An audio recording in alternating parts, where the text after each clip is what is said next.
May kakalikutin ulit tayo guys, isang standard electric fan, stand fan siya. So check muna natin kung okay yung kanyang motor.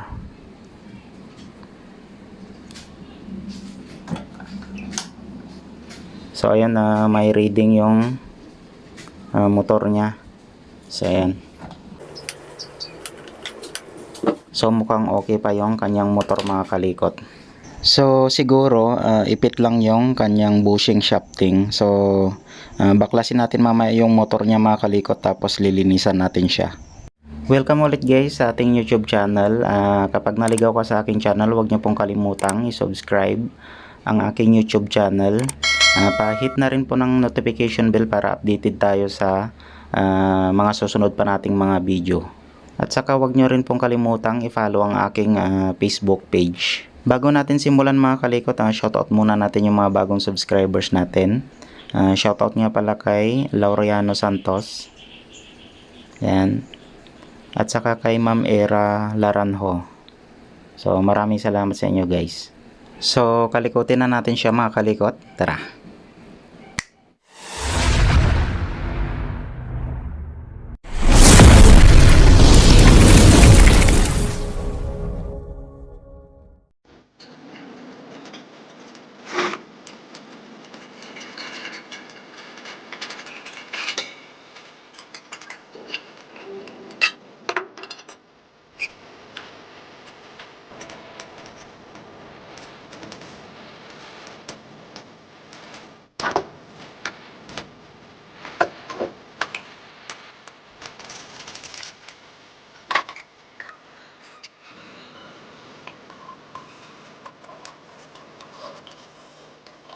So bali baklasin muna natin tong motor niya mga kalikot, kasi malutong na yung kanya cable tie niya.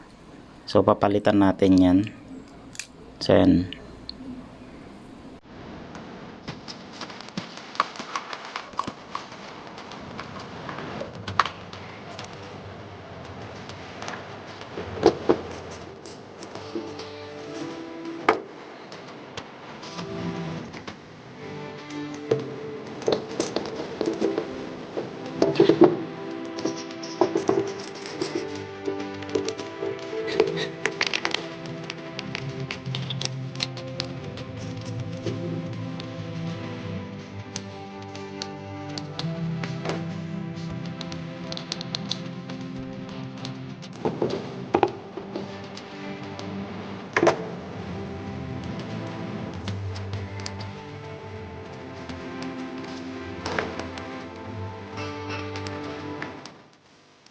So kapag malutong na yung kanyang cable tie, katulad nito, kapag binabaklas nyo yung frame niya mga kalikot, hawakan nyo to, kasi baka pag nahila natin to, masama yung magnetic wire or maputol yung kanyang magnetic wire dito.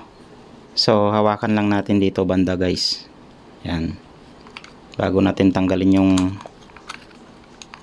frame niya sa likod.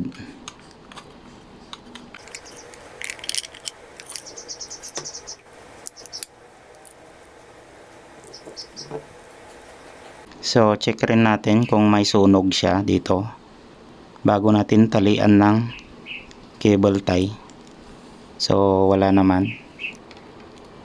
Bali tatalian ko muna siya, temporary lang muna. So hindi ko pa siya totally higpitan, kasi tanggalin muna natin yung motor niya mga kalikot. Yan, para hindi lang mabaklas itong kanyang terminal ng winding niya. Yan. Yan, testerin muna ulit natin yung kanyang motor.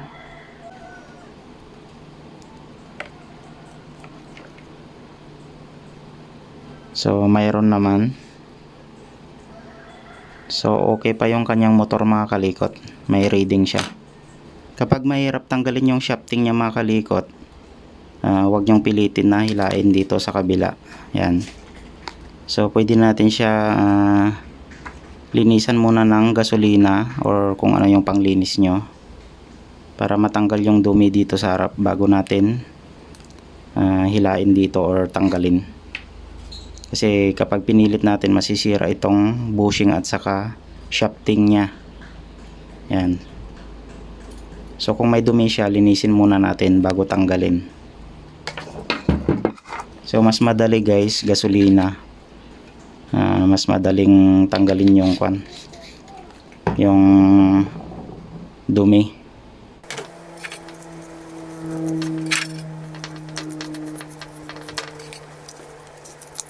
So kapag mahirap pa rin tanggalin mga kalikot, katulad niyan kinakalawang na.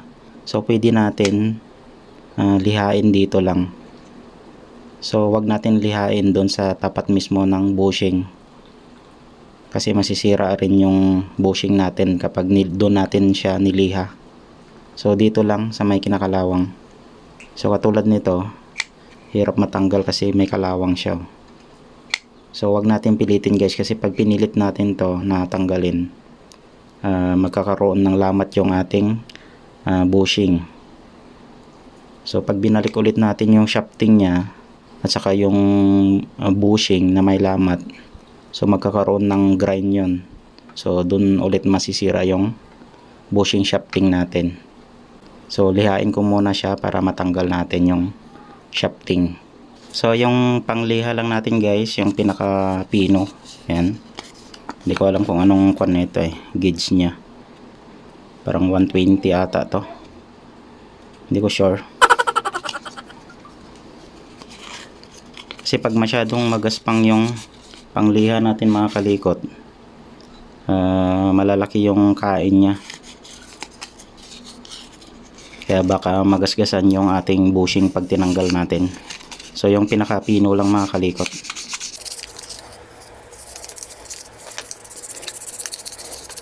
A few moments later. So yan guys, natanggal na natin siya. So lihain nyo lang yung pinakamanipis na liha. So ito yung ingatan natin mga kalikot. Dapat wag tayo magliha dito. So dito lang. Kasi pag niliha natin to, yan, magagasgasan yung tapat ng bushing. So masisira ulit itong bushing at saka shafting natin. So kung i-check nyo naman to guys, kung may tama siya, so masasalat nyo naman kung may groove na siya. Kung may groove na siya mga kalikot, talagang palitan na yun ng shafting at saka bushing na rin, kabilaan. So sa ating unit, medyo okay pa naman siya. Wala pa naman tayong nasasalat or wala pa siyang groove kumbaga. So okay pa to. So pwede naman natin lihain dito banda lang. So wag lang dito sa may tapat ng bushing. Yan. Para matanggal lang yung kalawang mga kalikot. So dito sa tapat ng bushing natin, hindi naman kinakalawang yan kasi may bushing dito banda. So dito lang naman kasi open area. Sa likod naman hindi naman kinakalawang to kasi nasa loob to hindi siya open. So dito lang talaga kinakalawang sa harap. So na-check ko naman na yung kanyang motor or yung kanyang winding. So okay naman mga kalikot. Kaya ipipix ko na siya. Yan. Magdadagdag lang tayo ng dalawang cable tie. Ayun, kapag nagtali kayo ng cable tie mga kalikot, check nyo rin kung may nakausli dito sa pinagtatalian natin dito sa baba. Kasi mamaya nyan, mapuwersa, mapuputol siya pag hinigpitan na natin yung panali natin. So check nyo din. Tapos kapag hinigpitan na natin lahat yung mga panali natin, testerin ulit natin siya. Kasi baka may naputol tayo, so useless din. Kaya check nyo palagi itong pinagtatalian nyo kung may nakausli na magnetic wire bago nyo higpitan.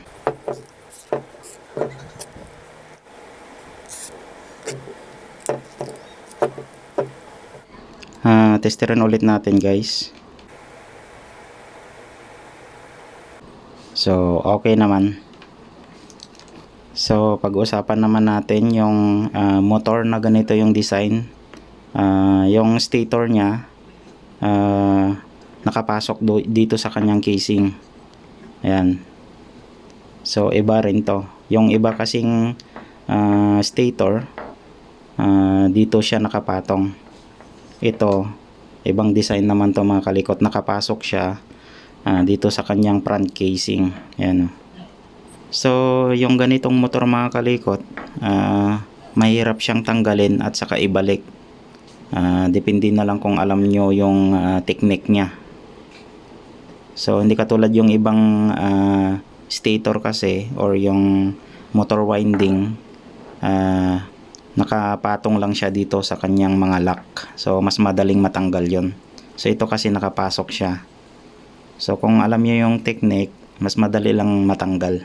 So, isi-share ko rin sa inyo mga kalikot kung paano natin ito tanggalin at saka ibalik yung ganitong stator na nakapasok dito sa kanyang front casing.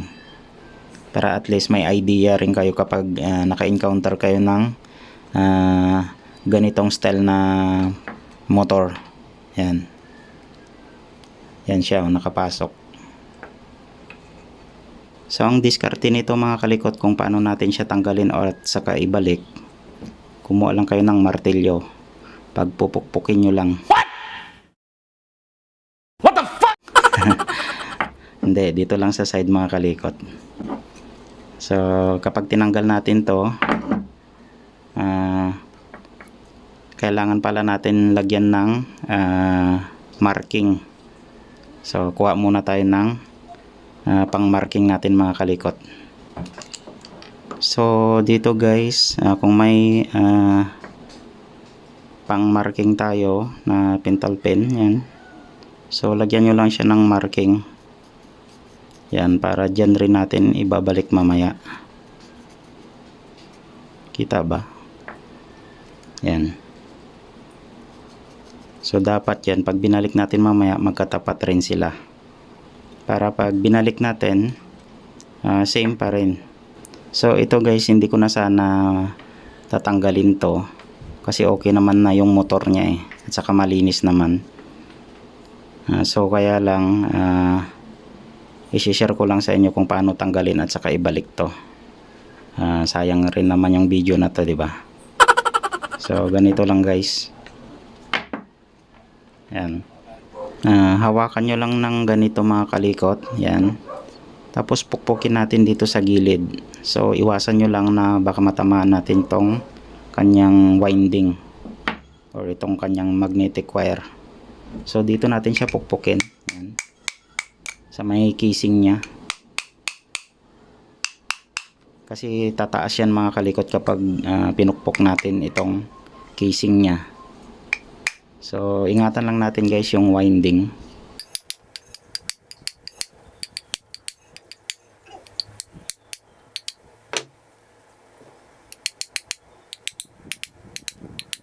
So, pukpukin lang natin guys, paikot. So, ayan na guys, oh. So, yun yung sikreto doon. So, syempre, nabuksan na natin siya. Linisan na rin natin. So, ang ganda talaga ng winding ng standard, oh. Pure copper talaga.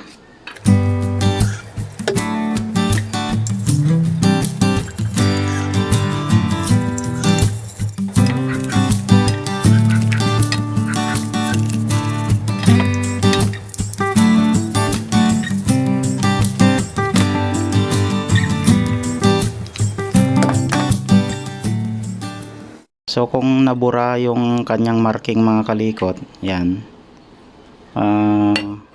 I-check nyo lang yung itong kanya. Itong panali niya, kailangan nasa likod to. So kailangan nakaganyan. So kung nakaganyan siya, kung yun yung gusto nyo, nasa sa inyo yan. Kasi may hangganan naman siya dito. Yan. Yan yung pinaka dulo niya. So kapag pinukpok natin yan, kapag sagad na, Yun, papatong siya dito. So okay lang kahit mawala kayo sa marking niya. Pero kung may marking pa rin siya, so yun na lang din sundin natin. So sana yung marking natin, ayan. So nakaganyan siya, ayan. So pagtapatin lang natin yung marking, ayan. Tapos baliktarin nyo guys na ganito, ayan. Saka natin pukpukin, dahan-dahan lang. Tapos pukpukin natin paikot para pantay yung pagkalubog niya mga kalikot. So kailangan pantay yung pagkalubog niya. So ayan. So dahan-dahanin lang natin hanggang sa lumubog siya.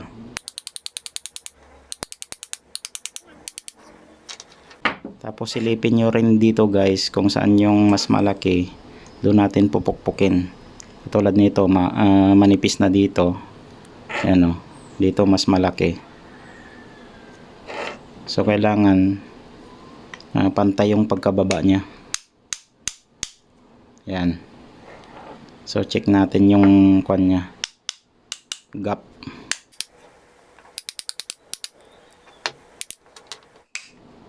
Yan, pag hindi nyo na siya mapukpok, ibig sabihin sagad na yon. So ayan, okay na siya mga kalikot. So ganun lang mga kalikot kung paano tinanggal at saka paano natin binalik. Ibabalance naman natin itong shafting niya. So may video na rin tayo kung paano mag-balance ng kanyang spacer or yung kanyang washer dito sa kanyang shafting mga kalikot. So check nyo na lang dito sa ating channel. So i-balance na natin yung kanyang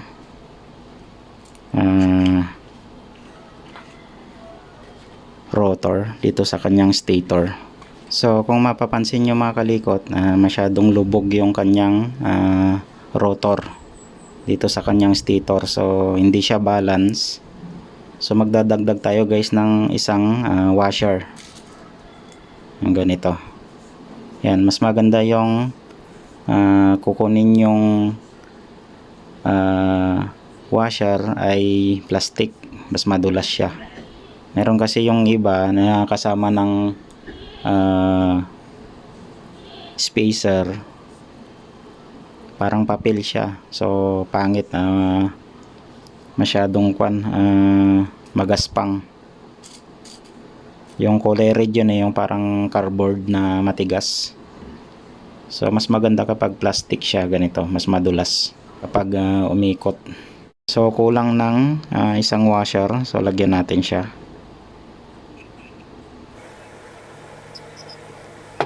So kailangan kapag nagbabalance kayo, lagyan nyo rin ng oil para madulas na ipasok, lalo na pag kinalawang, para hindi masugatan yung ating shafting at saka bushing, para smooth siyang ipasok. Yan. So ayan guys, nagpantay na siya. So okay na to. So sa likod naman, yung back casing niya yung ibabalance natin.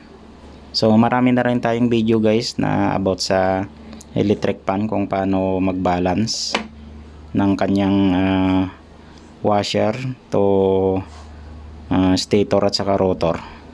So yun lang naman, lagi nyong tatandaan kung paano nyo siya binaklas. So tatandaan nyo lang kung saan nyo siya binaklas. So dun rin natin siya ibabalik.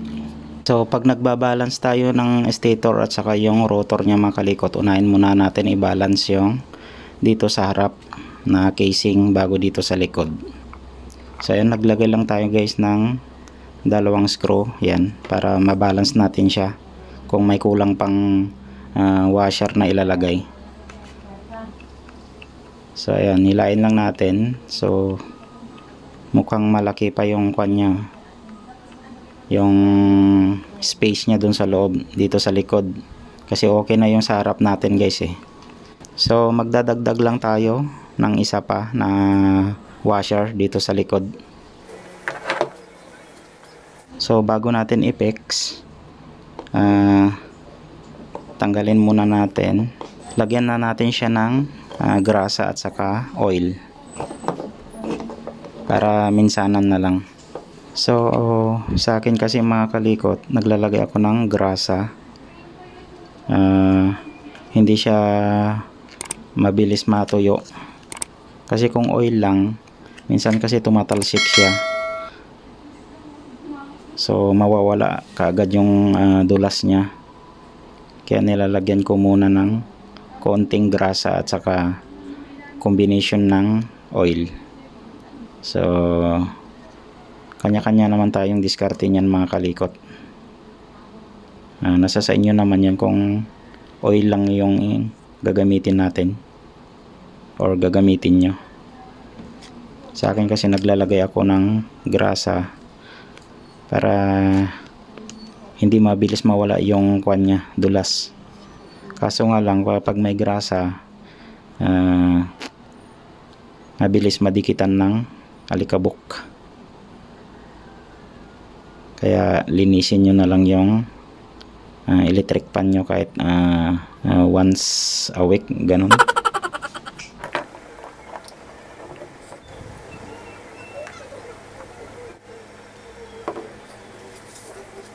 So wag nyo lang damihan ng oil kasi tatalsik din yan pag pinapagana natin.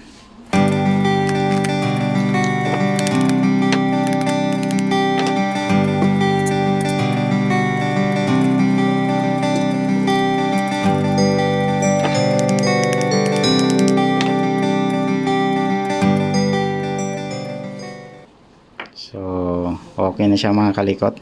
So yan guys, naigpitan na natin lahat. Tapos na balance ko na rin. So yan guys, smooth na, di ba? So okay na siya mga kalikot.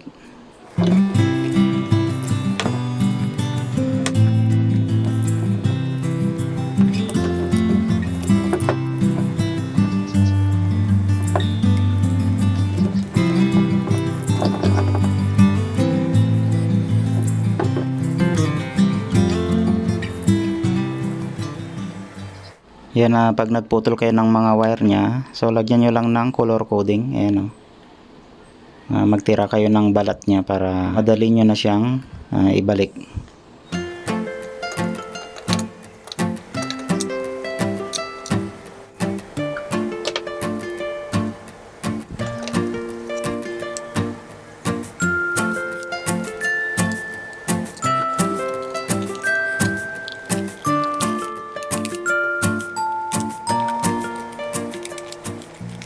So yan guys, okay na lahat. Nasimbol na natin tong sa switch nya.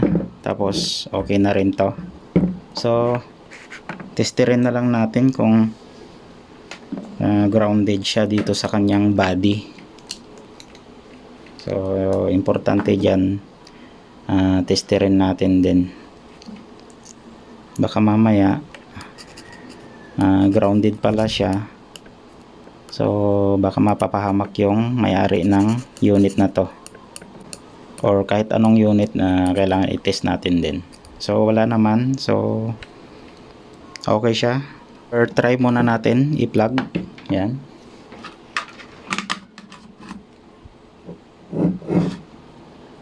So try natin number 1. So ayan guys.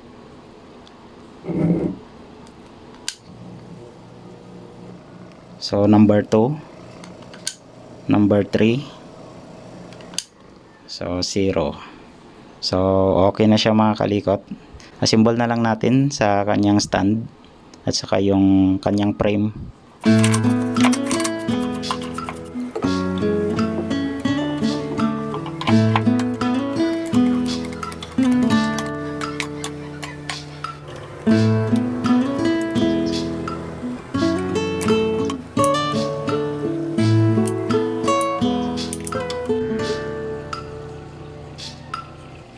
Medyo malutong na tong guide nya sa kanyang frame. So gawan natin na lang ng paraan mga kalikot. So lagyan na lang natin ng screw dito, butasan na lang natin para maipit siya. Kasi nilagyan nila ng teflon. Baka mamaya iangat nila at saka ibaba, baka mababali. So baka masisira pa itong frame niya. Lalo na pag umiikot na yung kanyang fan. Kasi parang lost thread na rin tong kanyang pihitan or yung lock niya. So mas maganda na lang kapag i-screw na lang natin siya dito, yung kanyang frame. Baka mamaya kasi pag binaba nila at saka or iangat, matatanggal to. So habang umiikot, masisira pa yung blade niya or yung kanyang fan. So lagyan muna natin siya ng guide para pag binutas natin hindi siya dadaplis.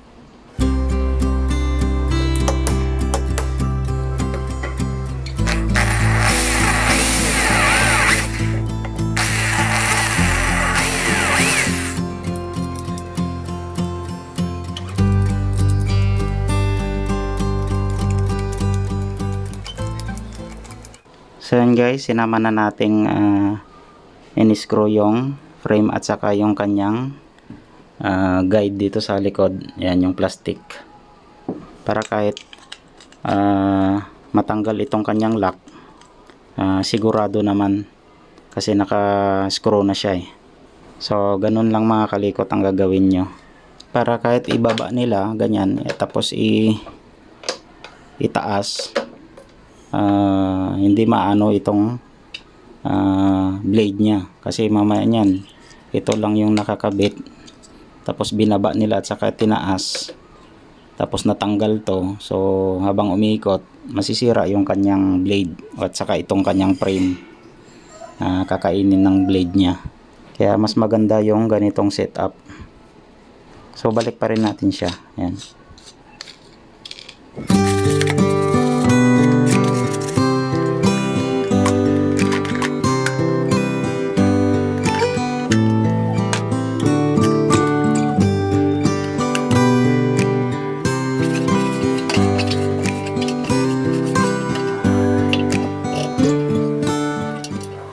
So ang ginawa lang natin dito sa electric pan na to mga kalikot, ipit siya. So nagme-melt na kasi yung doon banda sa kanyang bushing at saka shafting.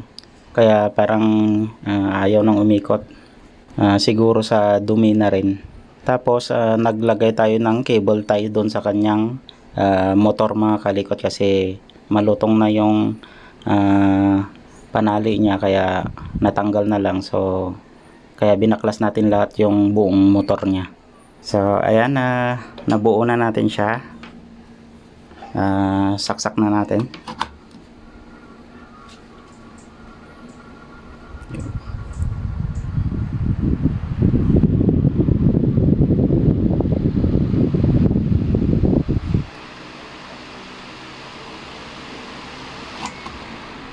So okay na siya mga kalikot. So ayun mga kalikot, okay na lahat. Hanggang dito na lang ulit guys yung video natin. Kita-kita ulit tayo sa next video natin. So wag nyo pong kalimutang i-subscribe ang aking YouTube channel at papalo na rin sa aking Facebook page. Wag nyo pong kalimutang hit ang notification bell para updated tayo sa mga ilalabas pa nating mga video. Maraming salamat ulit mga kalikot. Ingat kayong lahat and God bless sa ating lahat mga kalikot. Bye bye.